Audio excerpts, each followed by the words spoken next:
Una segunda vida para el increíble motor Omega 1. ¿Sabes lo que es un motor de combustión?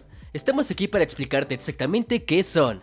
Como su nombre indica, un motor de combustión funciona mediante un mecanismo de combustión. Es la forma más común de un motor de combustión interna. De hecho, son el corazón de muchos vehículos, barcos, aviones e incluso trenes. Seguramente te preguntarás qué ocurre en el interior del motor, y nosotros también. Pero te recordamos que todo gira en torno al combustible. En el interior del motor, la mezcla del aire y la gasolina genera un aumento de calor que a su vez crea la presión necesaria para arrancar el motor. Esta misma mezcla se emite a continuación en forma de gases de escape. Es un mecanismo que funciona mediante un pistón o una turbina. Ahora que ya conoces la definición simplificada de un motor de combustión, veamos cómo Omega 1 puede suponer una revolución en el sector del automóvil.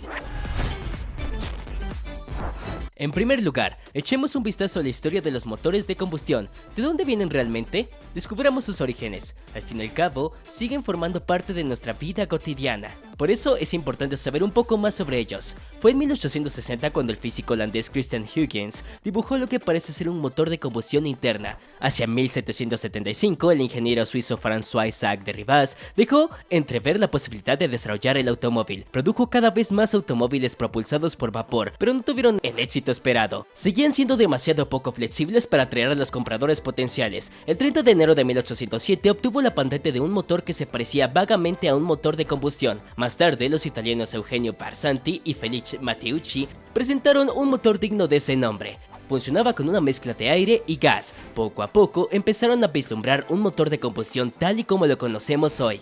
Fue el ingeniero belga Etienne Lenoir quien marcó un punto de inflexión en la historia del diseño de motores de combustión. En 1859 patentó un motor de gas con aire expandido. Se trataba de un motor de combustión interna de 2 tiempos. Un año más tarde desarrolló el primer proyecto de un auténtico motor de combustión. Al principio funcionaba con un gas de alumbrado, pero no duró mucho.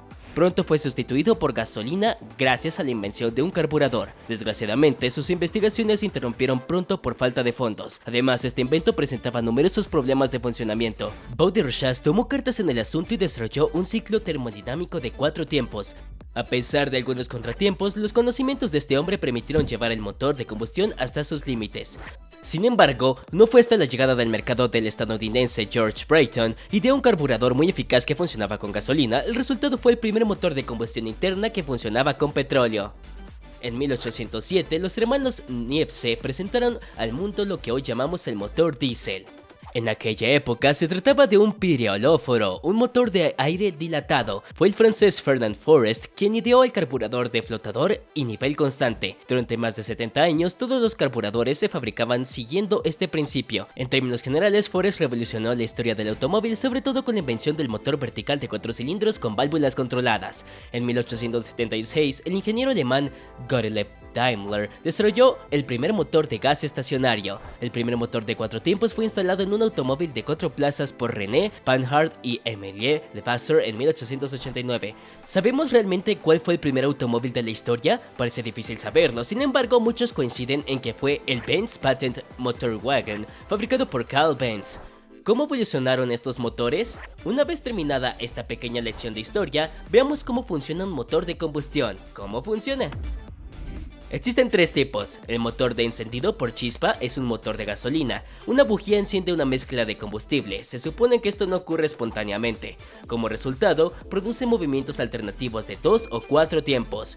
Más raramente, se habla de un movimiento rotativo. El motor diésel alberga un sistema de inyección en el corazón de lo que se conoce como cámara de combustión. Con una relación de comprensión elevada, esto eleva las temperaturas a niveles muy altos. Esto se conoce como autoencendido. Por último, el motor gas, como su nombre indica, utiliza gas como combustible. El concebido ciclo 19 fue gracias al protocolo Kyoto de 1997 cuando se consideró un producto del futuro. Este protocolo pretende reducir las emisiones de CO2. Y es hora de que conozcamos el principio del motor de combustión de 4 tiempos. Se trata del motor más utilizado. En la primera etapa, la mezcla de aire y combustible se enciende e impulsa el movimiento del pistón. Al descender, lo aspira hacia el interior del cilindro. La mezcla se comprime y la válvula de admisión se cierra. El pistón vuelve a subir para comprimir la mezcla en el interior de la cámara de combustión. Es en este preciso momento cuando el pistón alcanza su punto máximo. Los gases calientes ejercen entonces una fuente de presión sobre el pistón. Así se inicia el movimiento. Las válvulas de escape se abren, el pistón sube y expulsa gases quemados al colector de escape. El ciclo comienza entonces de nuevo su lenta progresión. Hoy hablamos del motor Omega 1. ¿Es un invento revolucionario? El motor Omega 1 fue desarrollado por el ingeniero Matthew Riley en Astron Aerospace. Según la empresa, está llamado a cambiar para siempre el mundo de los motores de combustión. ¿Cómo es posible? Para empezar, Omega 1 es mucho más pequeño pero mucho más potente. Otra ventaja y no menor es que consume mucho menos combustible que sus competidores. ¿Se cumplirá la promesa de una eficacia sin igual? Parece que este es el futuro de los motores de combustión. Sus emisiones contaminantes son extremadamente bajas y su relación peso-potencia no tiene rival. Además, tienen muy pocas pérdidas, a diferencia del motor de pistón. Además, el compresor de Omega 1 es muy superior a las demás. De hecho, es parte integrante del progreso de combustión. En general, un motor de este tipo es más eficiente por una razón que explicaremos enseguida. Por ejemplo, cuando un vehículo está acelerando, el motor puede tirar con cada revolución, pero cuando alcanza la velocidad de crucero solo se enciende cuando es necesario. De este modo funciona al ralentí a alta velocidad, pero consume muy poco combustible. Si se vuelve a necesitar potencia, esta es casi instantánea. El motor Omega 1 es también el primer motor de transferencia de potencia lineal activa. Cuando está en marcha, la potencia se transfiere a través del exclusivo eje de potencia giratorio. Con el auge de los coches eléctricos, ¿es posible salvar los motores de combustión?